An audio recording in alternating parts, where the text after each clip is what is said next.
you done, getting you there. The world has got you down, a smile on your brow. Put a little madness in your life. If life made you out of shape and comics are your estate, put a little madness in your life. Come give your mind a cleanse. Tune in with pops and friends. Just turn on your Roku box and then put a little madness in your life. Put a little madness in your life. Yeah, yeah. Put a little madness in your life.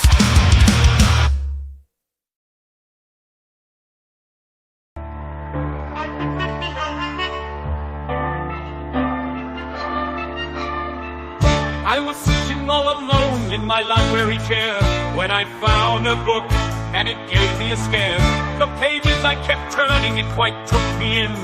What was it? Oh, where do I begin? We read the monsters. I read the monsters next door. The monsters. It had short stories galore. The monsters. It's full of horror and gore. The monsters. I read the monsters next door.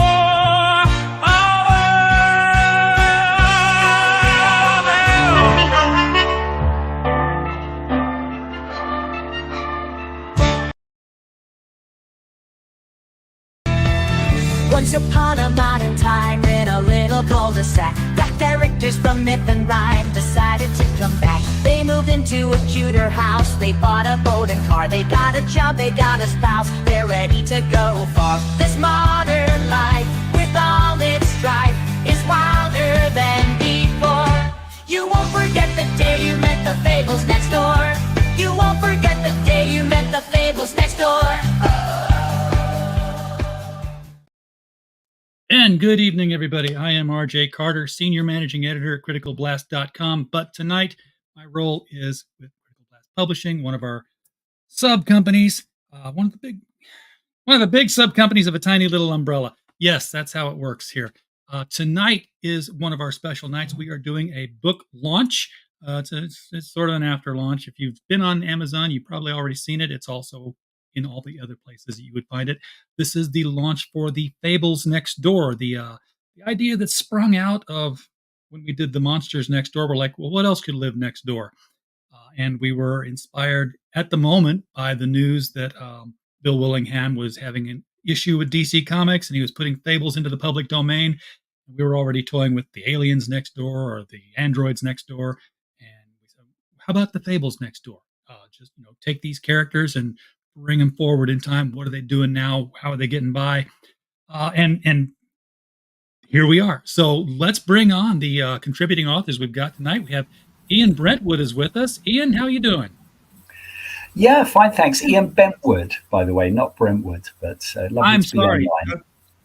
I usually introduce myself as the myopic proofreader for Critical Blast Publishing, and that explains why. I'm very nearsighted. That's fine. Now Very common mistake. Got to check the table of contents, make sure I did that correctly. Yes, I did. It's just my mouth got all messed up. Ian, where are you calling in from, if you don't mind doing a little geography? No, that's fine. I'm in China, in the southwest corner called Yunnan, in the capital city, Kunming. Wow. Okay, so that's probably one of the farthest call-ins we've ever had on this channel. So it's got to be the middle of the night where you are. Appreciate you staying up for this. Well, it's 12-hour time difference. So for you, it's 8:30, or just after 8 in the evening, and here it's just after 8 in the morning. So it's okay. I got my breakfast down and tried to feed the kids and come online, be ready for you. So no, it's fine. It's 8 in the morning. It's a good time to talk. That's not bad at all. Get the coffee in. Damascus, I know where you're from. Here in Central America. That's in the United States, right? Not the other America. And Damascus is you're a veteran now here. I mean, you've been promoted books editor, and a lot of the slush goes through Damascus these days. Yeah. So you can say this is a good one. Take a look at this story. So, Yeah, I'm like the slush gatekeeper for a lot of our anthologies now. yeah, so Plus a a lot of you reviewer. can say thank you, Damascus, for passing the story along here. Um, That's right. also have Dave. Now, D'Alessio, Yeah. Yes. I got it. See, Got it. I'm not always incompetent, just sometimes.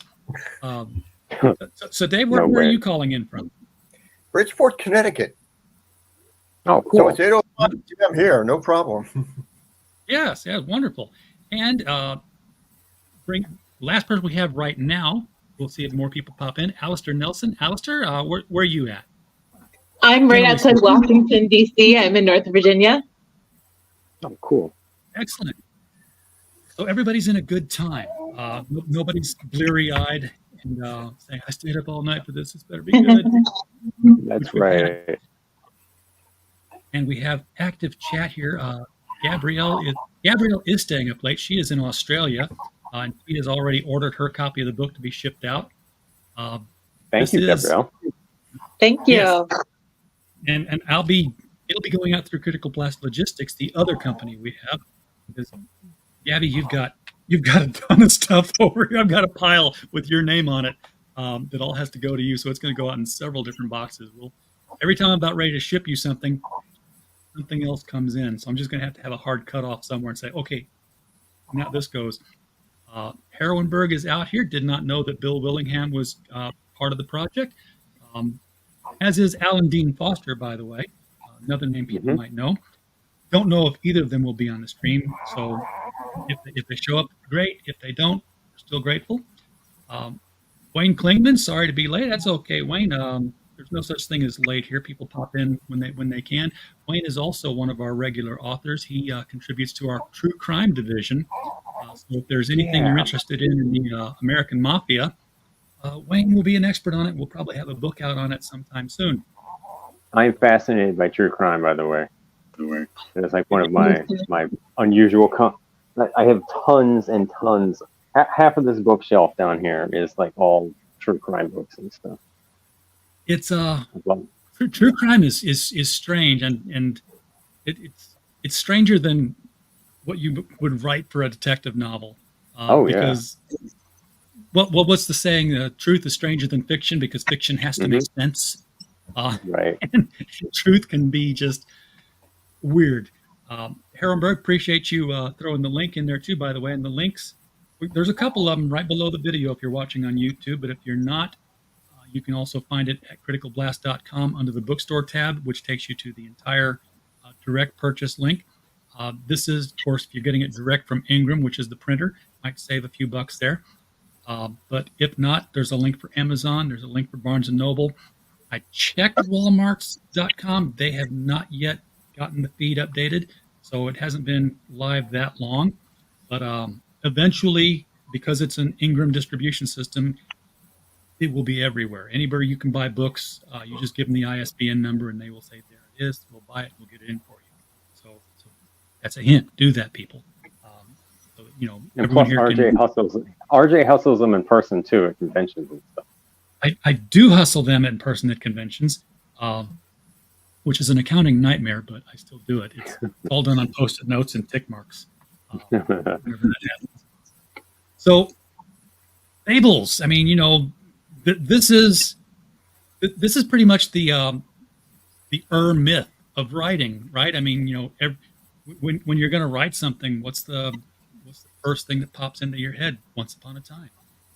So many stories began that way. So we're going to, ask you guys, first of all, who you are, why you write, and then we'll go around and ask what it was about, this anthology or, how you got the ideas. The tritest question in the world, where did you get your idea from? But, it's, I did have, you don't have to explain what you were thinking when you wrote it because I've already answered that question multiple times at conventions when people ask me about books I was writing. What were you thinking? Like, look, if your teacher ever asks you what was an author thinking when they wrote a certain thing, there's one pat answer that will never be proven wrong. They were thinking the same thing. God, I hope this sells. So So we'll go counterclockwise. And Alistair, introduce yourself and tell us, what your writing history is, and how long you've been at it, what you do. Of course. So my name's Allie Nelson. Can you hear me well? I can hear you great. Perfect. Yeah. So I basically pretty much started publishing stuff when I got a Duotrope account last year in the fall. I had a bunch of stories that were trunked and a few small publications. I've been in Apex Magazine, Eternal Haunted Summer. I have one coming out from the British Fantasy Society. I've been in a bunch of places, mostly short stories and poems. I was nominated for a pushcart last year. I didn't win, I don't think, but that was kind of exciting. So it's always kind of been a hobby of mine. I'm pagan, so I love myths and about the gods and, the immortals, the Olympians or Norse, because I'm part Norwegian. And so, yeah, I think that's why I write, because I love myths and mythology and paganism. Awesome. I have not heard zoetrope mentioned in a long time. I used to be a regular in the zoetrope workshops. Sorry, Duotrope, the website for publishing. Sorry. Okay. Because there's also Zoetrope, which is Francis Ford Coppola's publishing magazine. Okay, well then never mind. Totally throw it out there. Dave, how about you? How long have you had the writing bug? Well, I started in high school and then I stopped for you can guess that high school for me was sometime in the previous and then picked it up again 14, 15 years ago, something like that. And I've been at it more or less since then. If that, I can never get left right. That shelf there are all books I've written or anthologies my work has appeared in and stuff like that. So I've had a lot of fun throughout the years. Very nice. Cool. Everything else is written by someone else, but that shelf is mine. Do you remember that first time feeling when you get that first letter back that's not a rejection? I used to read a magazine called Strategy and Tactics, and they had little pieces at the beginning of the magazine, 3 cents a word, little pieces you could write. And I wrote 3 of them. And the guy who edited it, a fellow named Al Nofi, sent me back a little tiny scrap of paper, a little 3x5 scrap of paper. It said, "Keep up the fire." And that was my first acceptance letter. So, yeah, I have that little note somewhere in a file folder somewhere. That's now 20 years ago. I know that Damascus's first acceptance letter from us began with the words, "Damn it, Damascus." Yeah. If I remember correctly, yeah, the actual I kept that email actually. But I had sent him a story called A Night at Satan's Palace for The Devil You Know in 2020. And he sent me back this email. I'd sent it and 2 days before the deadline. And he goes, "Damn it, Damascus, 2 days. 2 days, and that was it." He goes, "It was done. The gates were closed. I didn't have to read any more. I don't know what the Shun manuscript format is kind of stories." He goes, "Then you had to come along, fuck it up, cost me money." And he goes, "And you're in." So I was like, all right. I'd never gotten an acceptance letter quite like that before. Yeah, it was, well, I write interesting acceptance letters and, from what I'm told, interesting rejection letters too. Yeah, my acceptance letters all start out sounding like rejection letters. I'm like, unfortunately, you're going to have to tell people you're in another book. And then, you Damascus found out I was pretty much a soft touch, because once you're in, it's a lot easier to get in again. Nepotism does have its. Well, I like the family feel of it, though. I mean, because it's almost like you're building like a stable of good writers and creators. It's almost like a family feeling. And I like that. I like it when the slush comes in and I know who that name is, or I recognize that person. You know, it's going to be good stuff, as opposed to just getting some weird, AI written garbage from someone you've never heard of before. I know, and it's getting to the point where it's like, I didn't used to worry too much about sending out rejection letters, because a bunch of strangers, I'm never going to see these people in my life. Well, if they get mad, they get mad. But now it's like I'm rejecting people we've published before. I'm like, I know this person. I don't want to reject this one, but it doesn't fit the theme, or it's not quite the thing we're looking for. So it's starting to get personal.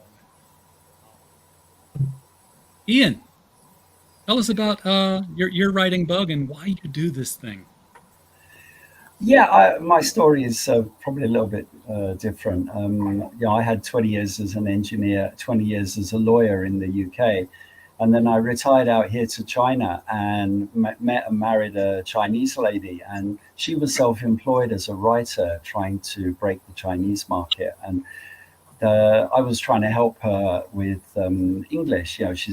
She speaks fluently, but her writing isn't so good. So she wrote a book called Alien Nation, which is the first of what we hope will be a series of books about aliens visiting Earth and how the government tries to mislead people about the true intention of the aliens and how they sort of pass into common culture, but they're all there in the background. I like writing about alien visitations, and rather than conflict and battles, more about, well, let's coexist. What would happen if aliens were actually living with us, as you say, like Alien Next Door?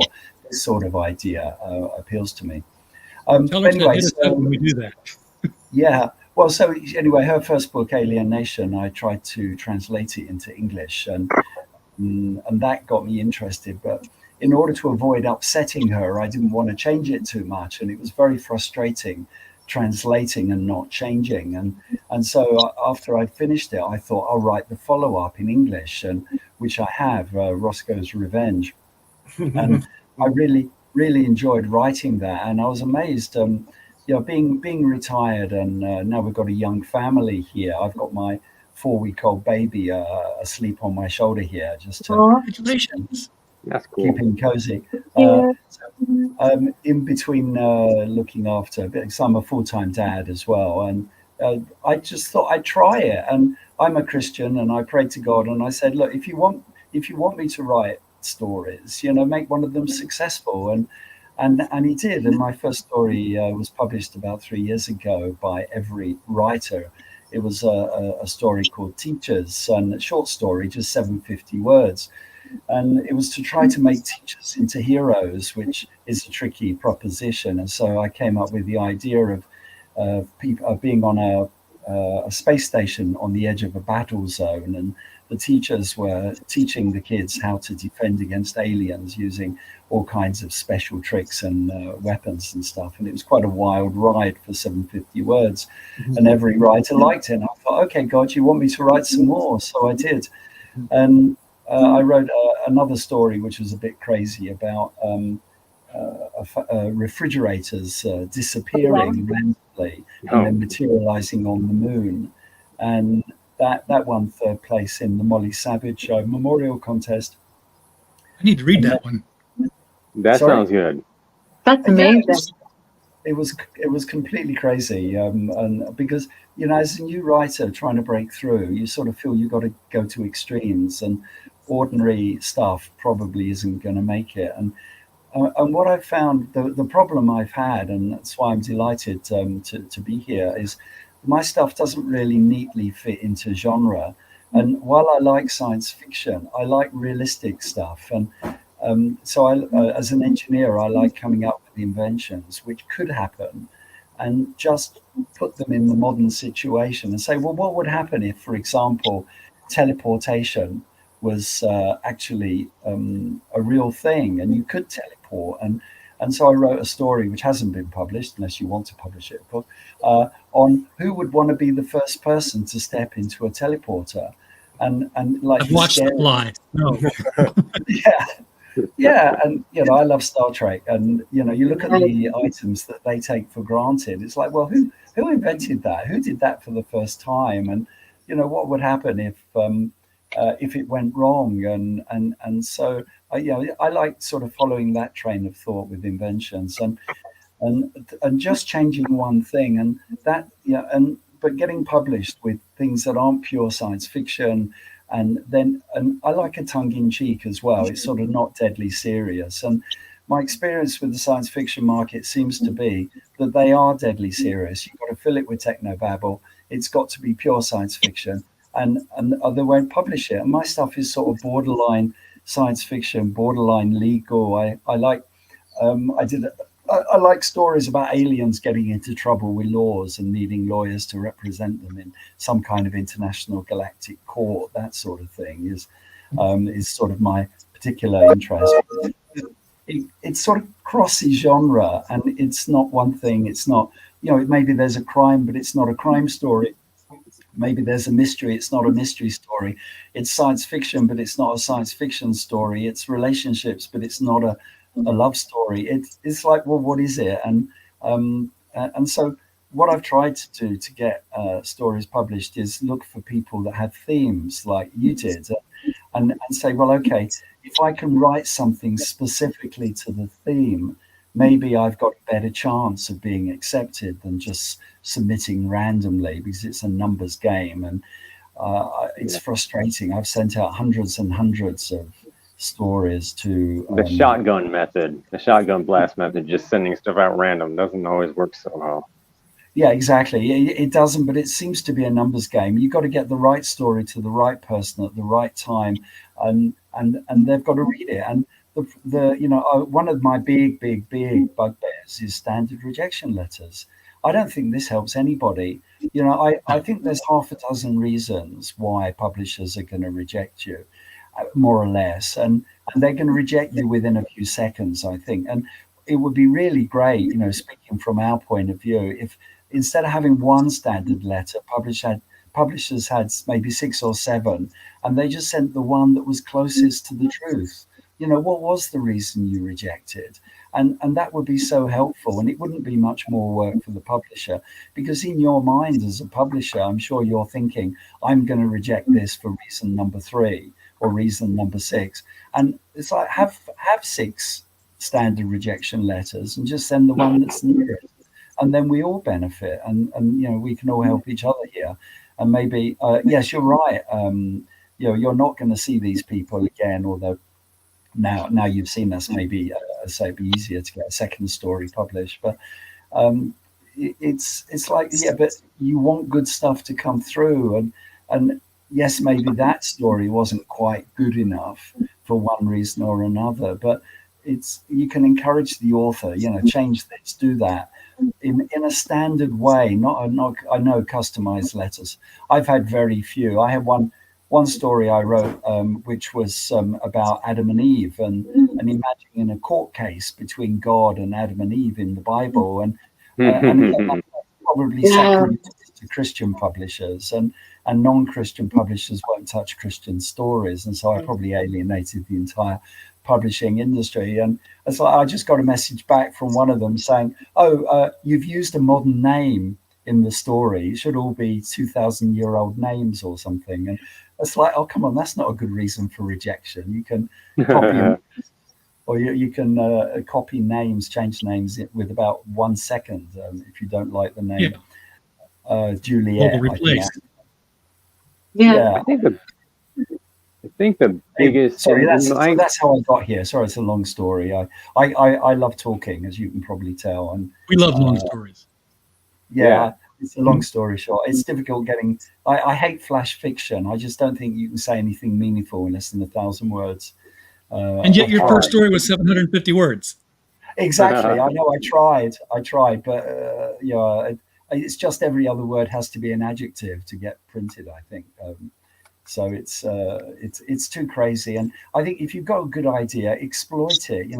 Where's it going to go? Is it going to be 2,000 words, or is it going to be 20,000? I think artificial limits on is a big restriction on writing. And I just like the creative juices to go where they can and see where they end up. And usually I'm aiming for 2,000 to 3,000 words, because that seems from the editing side of things, when it comes time to actually paying printers, that's when we say, yeah, we need to put limits on things, because paper costs money, apparently. And Damascus, we talk about, I said, rejecting someone because, I'll never see them again. We have seen people come back repeatedly from rejection and actually finally get stories accepted. That's right. But yeah, we do. The role of the editor we'll see the same names. we'll see a lot of the same names like submit each time, and they'll get closer and closer and closer. Like, you can tell they get better each time. Yeah. In my experience, reading for your anthologies, though, the number one reason I think that people get rejected is not sticking to the theme. That would be my experience. You don't want to leave. Yeah, they've got a story in the drawer. They're like, okay, well, Fables Next Door. Okay, well, I've got an astronaut story here. Maybe that's yeah. It's not. It didn't work. And whereas you would always say sometimes. I remember particularly with this submission call, you said you were getting a lot of. They were just like almost like random stories, including characters from fairy tales, just in a modern setting, but they have no connection to like Fables the comic or they retold the Fable.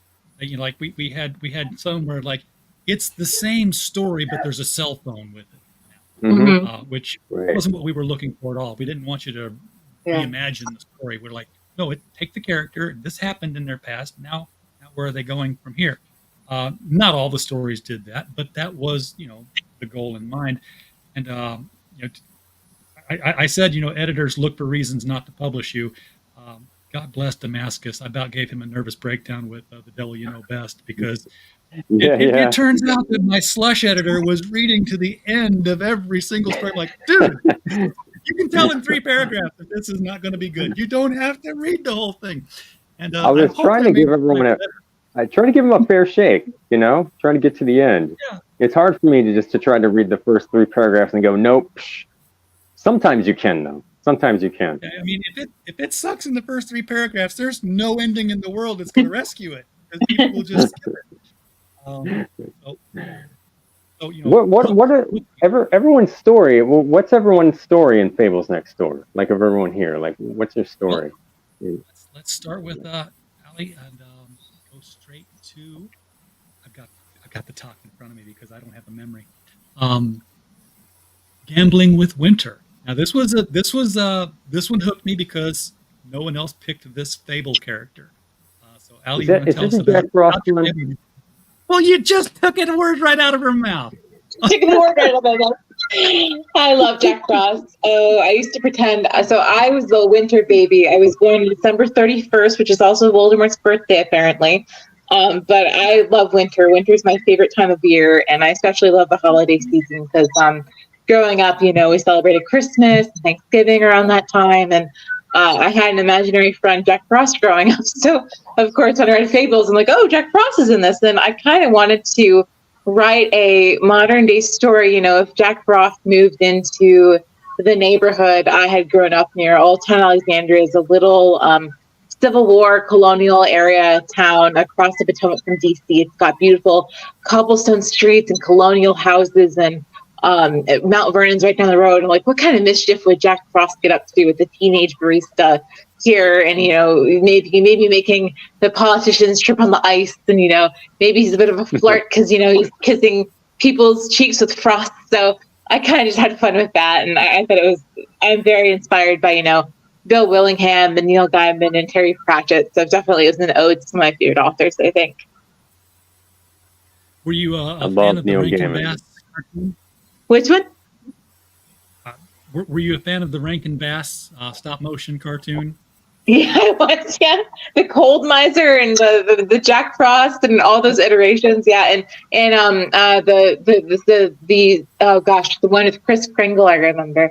Yeah, I grew up. My mom played all of those for me. And, but I love the Jack Frost one and the Rudolph the Ranger. Yeah, it's I used to have trivia questions for all of them. Really?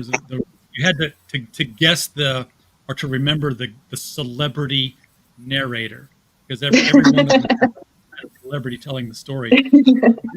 Was that a Neil Gaiman signature you just flashed at us? Oh, Me? You lucky man. Oh, you? No, who has Dave. it? Oh, Dave I didn't see it. I'm on my phone. Can you show it again? Yeah. I need to No see this. way. That's crazy. Oh, no way. Oh, That's so that is cool. awesome. Oh, wow. Oh, wow. He was visiting and had this speech at the Westport Library, and you So know cool. they had their clubs, and he had his pen. So Wow. Awesome. I've got all the Sandmans right here. Love Those it. novels had back several. there. I had several Sandmans autographed. What does it say? Oh, First you dream, then you die. Neil Gaiman. Oh my God. That's so awesome. cool. Oh, that's awesome. Oh, Death, yeah. Wow. I've got Death, the High Cost of Living right here. Oh, that's my favorite one. The High Cost of Living. Right there. He Yes. also signed the base of I've got my. that. That's the Sandman comic version of Arabian. Neverwhere, actually. Most people haven't read this one. I It was love it. Mike Carey wrote it, and Glenn Faber did the artwork in it. I love that. Well, Neverwhere is Dave, my favorite. Oh, I love Neverwhere, the book.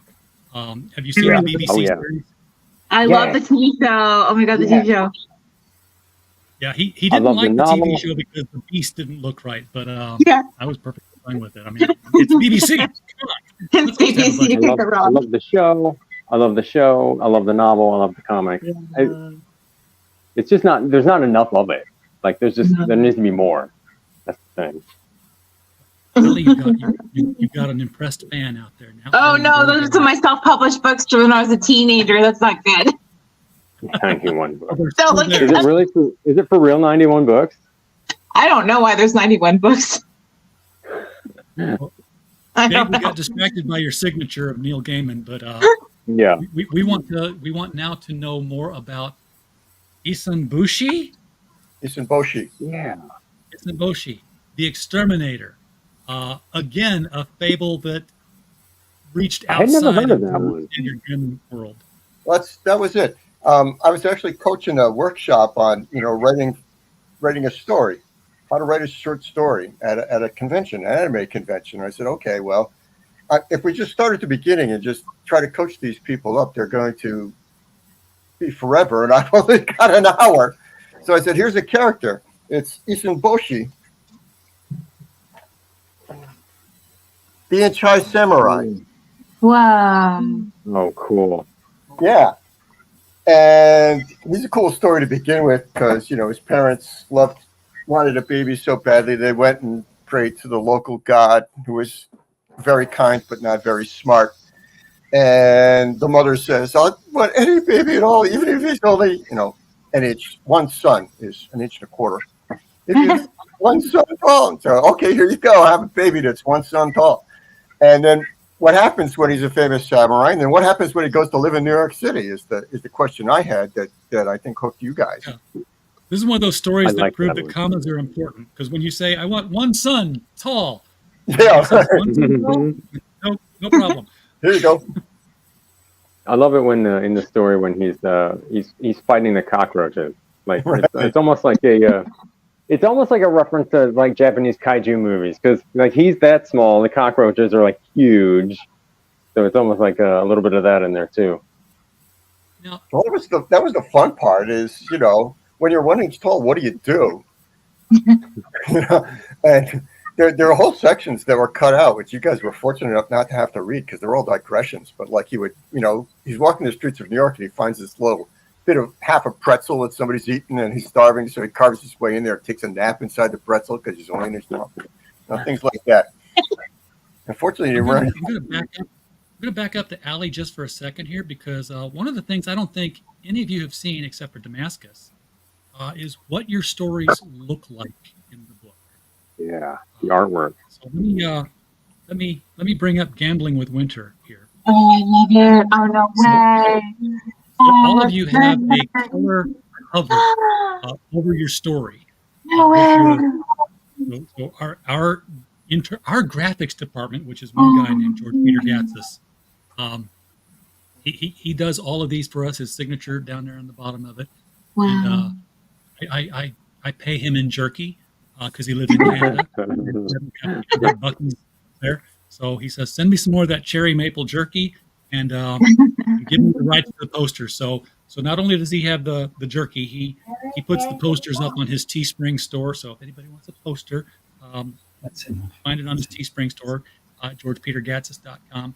He also has the original art for pencil sketches if anybody wants that. So there you go. That is Gambling with Winter. You will also have, and I'm not going to show this, you will also have one piece of spot illustration in your story somewhere that is an element taken out of it that will show, it's just going to be an object.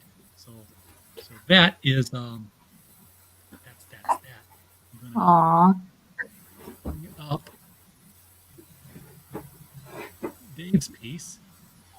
I've got to do searches and searches and searches. I don't want to scroll. Darn it, Damascus! Why did you use the word exterminator twice in your story? That's not. It threw me off.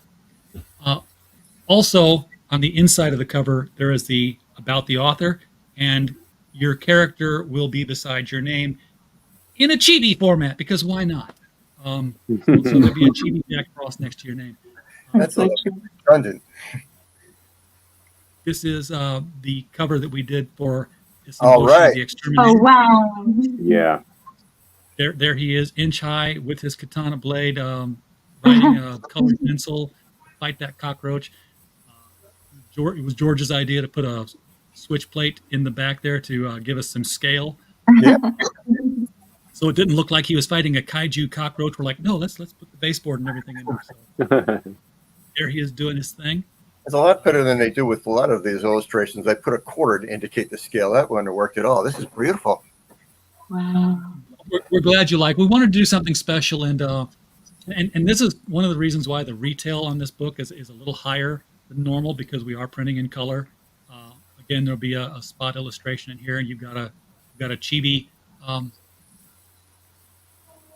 There are ads on the inside cover like the old comic books. Oh, but cool. they're all geared towards Fables. And there's your chibi Isenbushi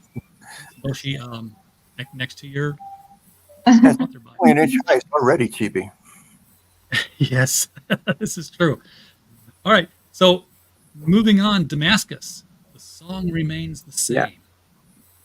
Yes, that was. It's about the Pied Piper, or actually the Pied Piper's son. More accurately, he's like a teenager, and it's told from the perspective of the kid who lives in his neighborhood, and he's like this. The main character, I guess, he's like a stoner kid, and he's got a garage band, and they don't really do very much. They just kind of fiddle around with their instruments. And the new kid, Peter, moves into the neighborhood, and he is just magical. Everybody loves him. He's got that je ne sais quoi about him. And it's because his dad is the Pied Piper, and he uses his dad's instruments and music to draw people to him. And as the story progresses, the main character, they let Peter into the band. Peter eventually takes over the band, and the band becomes mega popular, and fans throughout the country start forming like a cult, and with Peter at the center. And the main character really gets upset when his girlfriend dumps him for Peter. and so Peter's leading people astray, shall we say. And there's all these references like rats and Hamlin and whatnot in there. And I think, what's the song in the song I keep referencing in there is Pay the Piper. That's right. Yeah, Pay the Piper. That's like their big hit that's going to be played on the radio. But the main character is like, okay, this guy's going to die. So the main thrust of the story is, the main framework of the story is that he's going to have to kill the Pied Piper's son, so his girlfriend won't leave him. Good motivation. I don't know where I got the idea for that from. It just, Pied Piper was the first thing that popped in my head. Yes, I love that. The cover that we're using. That looks so beautiful. Wow. It's like Alice Cooper decided to play the flute. Yeah. It's a very colorful one, and of course, Oh, four Fables ads, and there's your little chibi Pied Piper. oh, cool. That's so cute.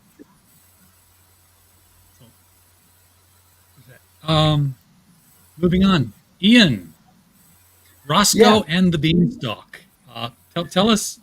Now, I heard you mention Roscoe earlier in another story title. Is this the same Roscoe? I mean, is Roscoe a recurring character of yours? Yeah, coming up with new names for characters is sort of tough. So yeah, I use Roscoe in all my stories just for convenience. And maybe if I get a lot of success, then I'll probably have to either change the name or somehow join them together in some kind of fantasy world where they can all coexist at different time zones or something. Yeah, when I saw your theme, and I thought, what can I do? And I was thinking about the sort of fairy tales, and I I just came, like you say, the story pops into your mind of Jack and the Beanstalk, and I just quite like the idea. Well, what happened if when Jack chopped the beanstalk down, we assume the giant was killed, but what happens if he actually wasn't killed, but he was seriously injured and disabled, and he was stuck on Earth, and he was so bitter and angry towards Jack for doing this, and he was desperately trying to find Jack and get either get revenge on Jack or possibly get hold of the magic beans if there were any left, and maybe go back up the beanstalk to the giant world. And it was this sort of ridiculous notion that sort of appealed to me. Oh, I love this. I love the picture. Thank you. And so you end up with the grandson, I think it was, of the original Jack, and they're really on hard times, and the sort of similar story in that he was like, well, here's these beans, go out and we desperately need some money, and go and plant these beans. These are magic beans. Go and plant it, and we can get a beanstalk, and it will grow, up to the giant world, and you can go and steal the money. And of course, Roscoe thought this is rubbish, and he went and sold the beans, and he sold them to it turned out to on eBay, and it turned out to be the giant who actually bought them, but because the giant lived quite nearby, Roscoe decided to go and deliver them himself to this giant who lived on an island. And so Roscoe cycled down there and met this giant, and the giant plants them immediately. And so anyway, I won't spoil the ending, but it was sort of like trying to twist the story round rather than the original Jack who went out to with the last few coins to buy some food and ended up buying the beans. It was more like the other way around of, well, actually he got the beans, but he sold them and actually got some money for them. So it's a sort of twist, and I like setting it in a modern time. That's why I thought, well, how would you sell beans online these days? Well, obviously eBay is the obvious place, and the giant had been hunting for these beans and monitoring eBay and other things for years to try and get the beans if there were any left. And so just sort of following through on that sort of upside down but parallel route, and then I say the end. I won't spoil the end, but and the end has a twist as well. I like twists at the end of stories too. Twist is always good. I like that little chibi beanstalk there. That was cute. Yeah, well, baby we kept thinking of things. George especially, he's like, what else can we put in here? I'm like, let's finish the book, please. Let's get it done. Jay Nira is in the chat. He is also in the book. I hope I didn't butcher your last name terribly, but it's hard for me to read it, get it right from reading the first time. I like to hear it and then I'll get it right forever after, I promise. But since he's here, we will show him the cover to No Thanks, Yallery Brown. This was a Mexican fable. And apparently Yallery Brown is a little yellow potato creature. I remember that one. Huh? That was one of the last ones we received, and I remember that one was a really good story. It was definitely interesting. Mm-hmm.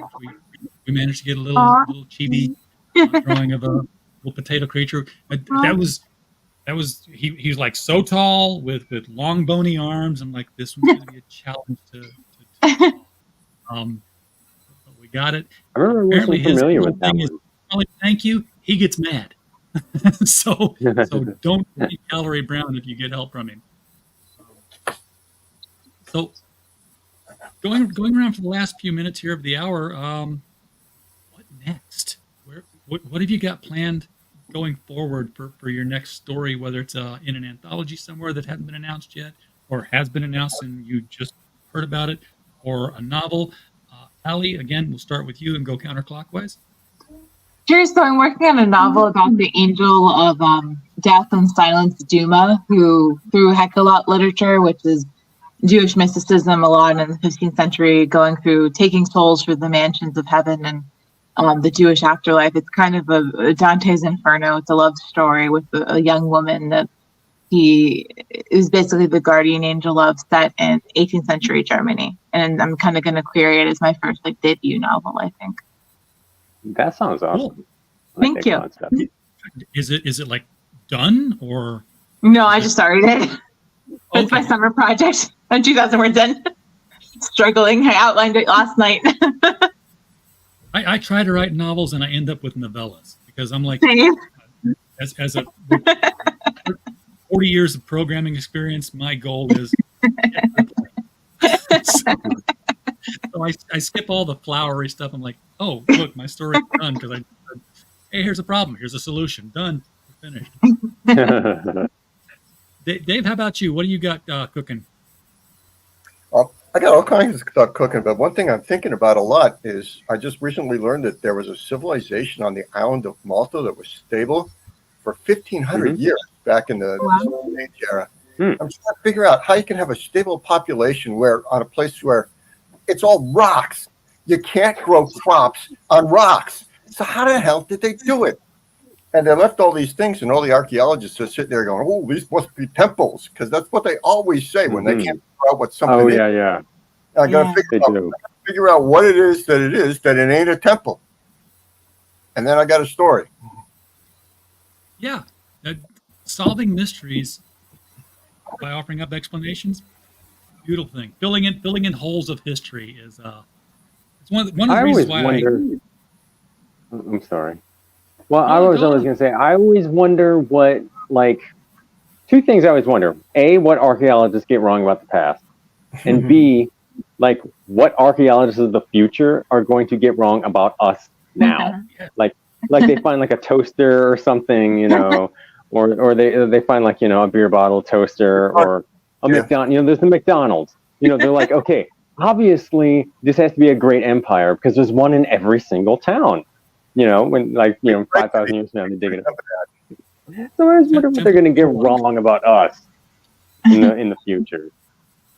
I always figured they'd find license plates and just assume that everyone had to wear this identification. I think they're going to have problems because we've got so much crap online. How is somebody in 5,000 years going to know what's true and what's not, and what's true? What's let's say relevant or important or the common belief. I mean, could you look at a million YouTube videos and pick out what do people believe now, or what's people's opinions? I mean, it's just going to be hopeless. There's just too much rubbish out there to actually find a diamond in the rough, if you like, and try and analyze. And being all digital, people can just change it on the fly, so the history changes. Yeah. I did a short story, and Lord help me, I don't know where it is. It went through the Zoetrope workshop I mentioned earlier, about a guy who goes in front of the Science Council and says, I've got proof that alien life exists. They sent a message. It crash landed in my backyard, in my field. I'm just a farmer, but this thing, it's a message. And he brings out a record player and he puts a vinyl disc on it. And so it's like, okay, so this advanced civilization that can send something through space and get something on vinyl, we've got CDs that do digital stuff and all that stuff. They just basically laugh him out. And he goes back to his farm and he says, I know I'm right. And he plays the vinyl record. And the vinyl record is repeating a message in multiple languages that says, greetings from the children of Earth. Because in Voyager, we put a vinyl record. Oh, right, of course. Yeah. I always thought it would be funny to do a story where it's like, you ever notice in like science fiction, like the alien races, very rarely do they like, advance technologically. They're always more technologically advanced than we are. But let's say like I'll use the terrible movie Independence Day for example. Okay, so the aliens crash landed at Roswell. That was like 50 years before they came back and destroyed everything in 1996 or what have you. But their technology didn't advance in that time period. So I always thought it would be funny to do a story like if aliens arrived on Earth, but all of their knowledge of us is from like 1947. So like they still think that like Earth is like the way it was in 1947. So they're like walking around in like zoot suits and like talking about Studebakers and that kind of thing, and never. I just thought it'd be kind of funny. I want someone to do a Star Trek story explaining why we went from touch screens back to flip switches and spinners. If the original series has to happen, it was all flip this switch and turn this knob. Like, why did we go back to that? Someone explain this. Did we have a virus of some kind? Was it a retro fashion decision? We like this. Let's go back to this. That would be funny. Yeah, what goes around comes around. Don't forget, the first computers were basically just access points to a mainframe, and all the technology, all the knowledge was stored at the center, and you just access it on a workstation. And then suddenly somebody came up with the idea of a personal computer, and you had all your local storage, and you filled it up, and you didn't need anyone else. You could work it all on your own. And then somebody had the bright idea of connecting them all together again. And now we're back to where we were, where all the technology, all the stuff is stored at the center, and we have to pay to access it again. So what goes around comes around, and flip phones are coming back. Yeah. The early Star Trek introduced flip phones, and I love my first flip phone. In the days before smartphones, I suppose you'd call it a stupid flip phone, but it was great. You could drop it and you could kick it around, and it didn't do any damage. And now they're finally folding up smartphones again and closing the screen so you can carry it safely again. And so I don't know, technology seems to go in loops, and what goes around comes around. On your idea of playing a record about the future, rather than playing the welcome from the children of Earth, maybe it would have been fun. They put on the Carpenters song, calling occupants of interplanetary craft. Turned out to be a record instead, or some other joke record where they picked up the wrong record from our archives and completely misjudged Earth based on you can imagine there's all kinds of crazy stuff in rock music that could completely mislead them about what life was like in the 1970s, 80s, 90s, whatever. Oh yeah, especially if they pick up our radio signals and start watching 1940s, 50s television. Yeah. Thinking, okay, that's what they're doing there. On that same note about everything old, what goes around comes around again. If you stop and think about it, like, okay, Alexander Graham Bell invents the telephone. So for 100-something years, everyone uses the telephone. So now we've got smartphones, and what do we use it for? To text everybody, like telegraph. I mean, that's Yeah. Because nobody likes to talk on the phone. Everybody likes to text. Yeah. So we don't like to do it in English. It all comes circle. It all comes right back all to these the vowels. point. I mean, why do we even have the vowels on the keyboard anymore? Because it's just like THNK. Well, we need it for the U. Why do we have? Yeah, why have the shift key? Do everything in lowercase. Forget about capitals. Pretty soon we're going to be. We're not even going to use the letters. We're just going to be using the emoji sets. Hieroglyphics. There we go. Right back to ancient Egypt. We all understand them. I don't understand emojis, and particularly in China. Chinese interpretation of emojis is different. So I really got to be very careful using emojis on Chinese text messaging. I just don't go there because I don't know what the local interpretation is. It's not safe. But I like the idea of time travel. And I sort of half wrote a story. As I said, I'm a Christian, and I just like the idea of somebody in the future sort of jumping in their time machine and going back to meet Jesus to try and prove whether he existed or not, and sort of interfering with the timeline and so on in a sort of. But you can see in the Bible that there are certain things which look like they went wrong, and you could interpret it as the time traveler going back and actually interrupted things. Funny. And as a Somebody result, things, did that story. Somebody did that Yeah. story. It was in one of the Marvel magazines that I read. It was called Ecce Homo, Behold the Man. Mm-hmm. And it was the Christian who invented a time machine to prove that Jesus existed. And he went back to basically Nazareth and found Mary and Joseph. And Jesus did exist, but he wasn't Jesus. He was just this kid. It was like, my idiot child. And he was like, just a drooling, mentally disabled child. But the guy can't get back, and he knows the scriptures, so he just teaches the message to the point where he gets nailed to the cross, and his last words were, a lie, it's all been a lie. And so, which, sounds like the, Eloi, Eloi, lama sabachthani. Of course. yeah, it's tempting. It's tempting. You can really mess it up.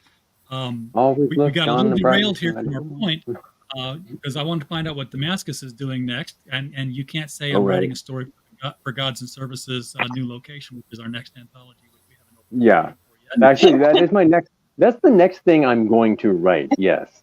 Right now I'm like assembling short stories into like a collection, rewriting and re-editing some of my old stuff. But then there's a novel I've been working on for about 3 years off and on.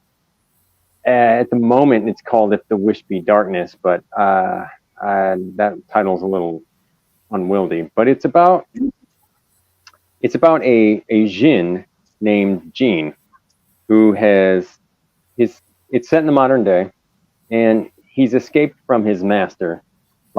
His master was evil, and his wishes were to kill people. So Jean tricked him to where his master got into a car accident and ended up in a vegetative state. So Jean takes off, and he has been wandering across America for the past 6 years, granting wishes as he sees fit. And as the story starts, it's in San Diego, and the main character, the point of view character, is this guy named Stanley. He's like a suicidal, depressive loser, I guess you may say, and he tries jumping off a cliff, and Jean saves him, and he grants Stanley's wish to die, but it's not really physically dying. He just makes everybody think that Stanley is dead. So like Stanley gets back to his apartment, these movers are moving all of his stuff out. There's like his obituaries in the newspaper. Like everyone just thinks he's dead. He doesn't exist anywhere like online. Crazy. So he's like, Jean's like, okay, now you have to stay with me. Now, what Jean doesn't tell him is that his master has emerged from his vegetative state and sent a demon after him to bring him back because he wants his third wish. So the main thrust of the story is like Jean and Stanley road tripping across America, escaping from this demon that his master has sent to reclaim him. And there's scenes, I've written a whole bunch of parts already where they're in Las Vegas and they're like breaking the casinos and stuff because Gene's like a con man. He's a genie who's a con man, and he likes to manipulate people's wishes that benefit him in the end. So he goes to casinos and manipulates people's wishes so he gets all the money. The word twisting has always been the best part of genie stories. Absolutely. Yeah. You don't get it right. My favorite genie story is I won't tell my favorite genie story because this is family show. But my very first short story was ever published was a genie story. It was about an old man that he finds a lamp in an antique store, and the genie comes out, and the old man, he is content, like he's got a pension and he's fine with everything. He doesn't want anything. Like that's the whole thing. He's like, yeah. So it was called Aladdin's Laugh, but the whole thrust of the story was the old guy doesn't really want anything. He's got these 3 wishes, so now he has to figure out how to get this genie off his case for wanting stuff. But, talking lamp is cool. I've got everything I want, but Yeah. talking. Now, what was the one where it's like, I'm going to grant your wish, but your worst enemy has to get double. So he's like, well, I want $1 million. Worst enemy gets $2. Right. Sometimes Yeah. it's worst enemy, sometimes it's ex-wife. He's like, what's your third wish? Is I want you to beat me half to death. Right. Yeah, I've heard that.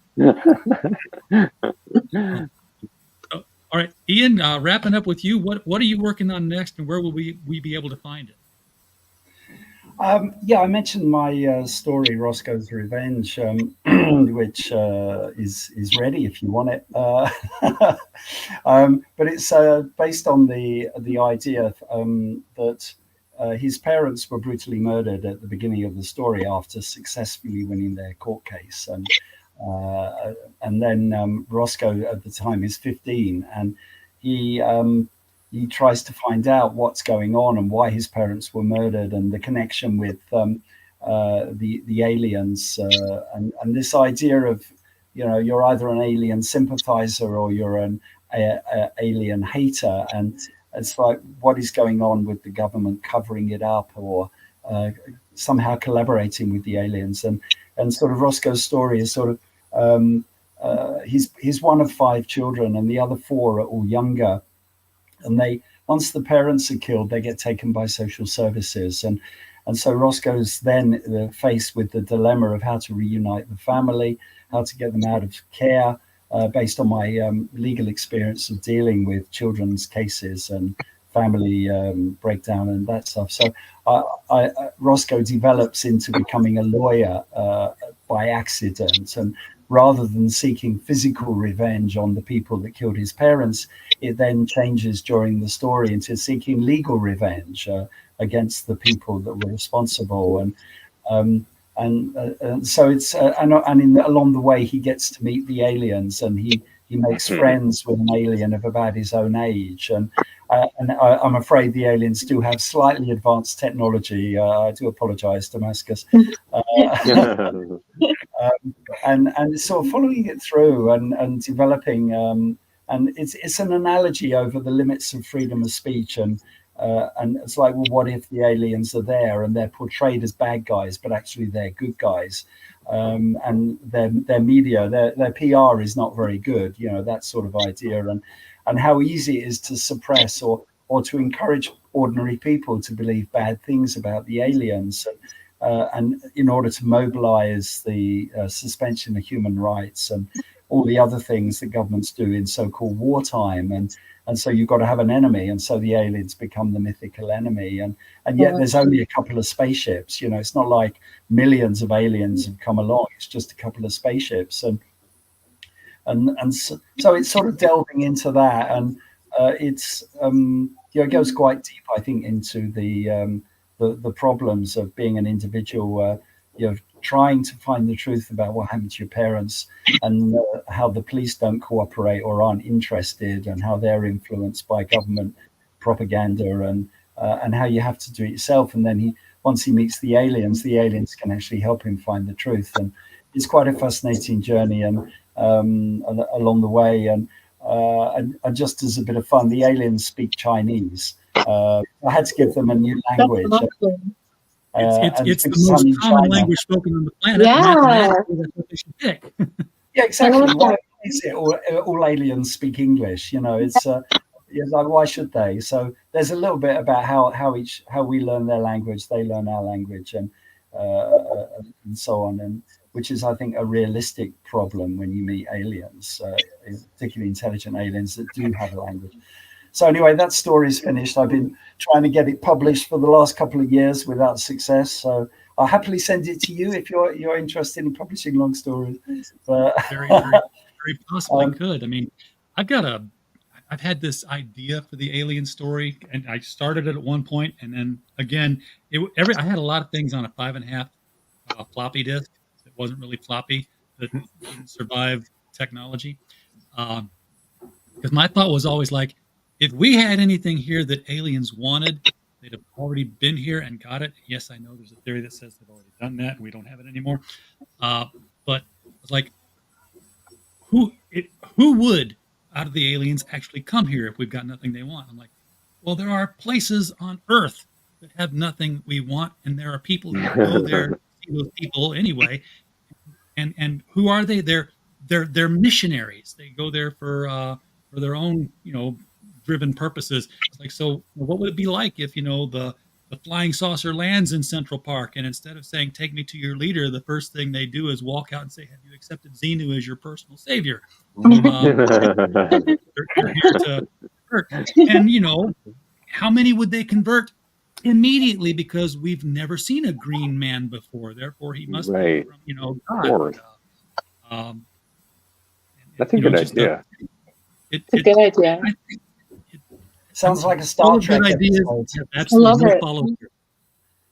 There was a Star So- Trek episode. Do you remember where the what was her name? This woman had some.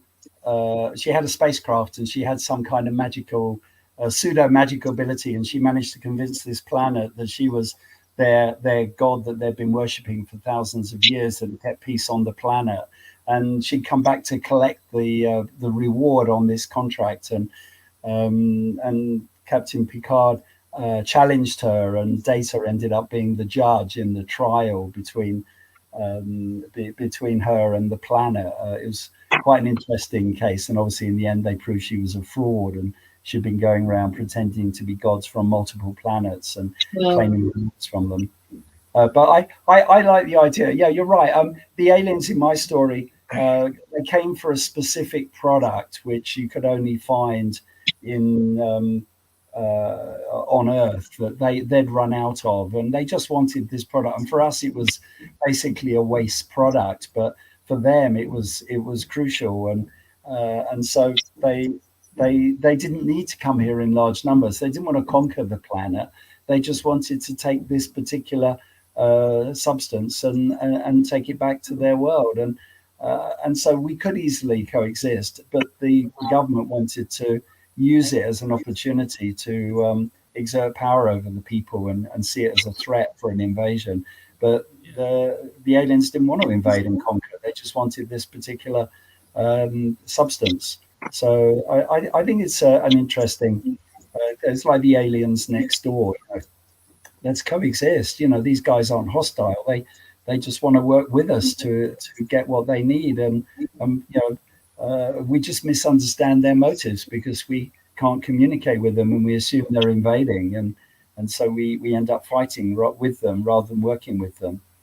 That's what we need. We need aliens that aren't here for gold or water. We want aliens to come here and say, we're desperately in need of discarded plastic and nuclear waste. Yes. Yeah. Yeah. We work with this, and it'll work great until erosion sets in, because so suddenly, like, I would think that the planet would start to get smaller, and we'd have to start getting receipts from them for everything they took. Okay, you got to bring something of equal mass, or we're going to lose the planet entirely. As much as we keep grinding it out. All right, guys, this has been fun. I appreciate all of you It has showing been up for fun. this. Yeah. Lauren It's been Stoker fun meeting all of did you. try to pop in. She couldn't get her devices connected. I saw you out there, Lauren. I kept trying to click you in, but it didn't want to connect your camera and your microphone, so you were unclickable. Wish you could have been here. Tell you what, just for grins and giggles, if you're still out there in the audience watching, this is the cover to your story, Serving the Public, where the witch from Hansel and Gretel ends up selling her home to a real estate agent and moving into a subdivision. That was a good one. Set aside for Fable characters. So hopefully you'll appreciate the artwork on that one. Guys, thank you so much for showing up. Thank you It's for been having a us. real blast getting to meet all of you. Hope to see you all again down the road on other anthologies. I will announce that while it's not on the site yet, because RJ has decided that sometimes I got to stop spending money and actually take a break between anthologies. The next book is going to be Gods and Services, new location. setup on this one. Gods and Services was our very first anthology a number of years ago, and it was inspired by the Tony Randall Pearl Ives film, The Brass Bottle, wherein Tony Randall finds a genie, not a god, but releases it, and the genie is Got it bound right and there. determined to make Tony's. There you go, that one right there. Bound and determined to make his life better, whether or not he wants it better or not. In this case, we have it's a slightly different setup than just the other anthologies we've done, the Devil You Know books, the Fables Next Door books. There is a framework that I write around it, and you're allowed to reference the framework obliquely or not at all. But the gimmick is this: the store shows up, wasn't there yesterday, won't be there tomorrow when you try to take the thing back. There's usually a sign hanging in the window, often a letterboard sign that says goods and services. One of the O's has fallen down to the bottom of it, so it's actually gods and services. Hiram Priest is the proprietor. People will be in there. Basically, they go in, and he will regale them with stories like the Crypt Keeper, and those stories will be your stories. That's what it gets built around, of people who acquired something from the store, whether it be like a little gold trinket or a set of Chinese takeout containers that have a god associated to them, a god who has gone without worship for a long time, has fallen on hard times, out of service, and now you have made an offering by purchasing this item, and this god is now obligated and obliged to make your life better. Hilarity ensues. Or tragedy. It could be horror, it could be comedy, it could be anything you want. But anyway, that's the setup. We're revisiting that. We're bringing it back with Gods and Services' new location. Because that's one thing today. All over the place. He's the old curiosity shop. Looking forward to seeing what people turn in for that. And with that, I'm going to let you all get back to your day. Again, hope to see you all again soon. Folks in the chat, Bye. thank you for being out there. Had a very busy chat out there, people commenting. Hopefully you'll share this out so other people can meet the authors and learn about their work. Not just the one we publish, which is linked below, but look up their other stuff too. Support our authors. That's what we're here for. And of course, we appreciate you being here watching. We're just a podcast falling in the woods otherwise if you're not here. So we need you. And while you were here, as always, we just hope you had a blast. Good night, everybody. Night.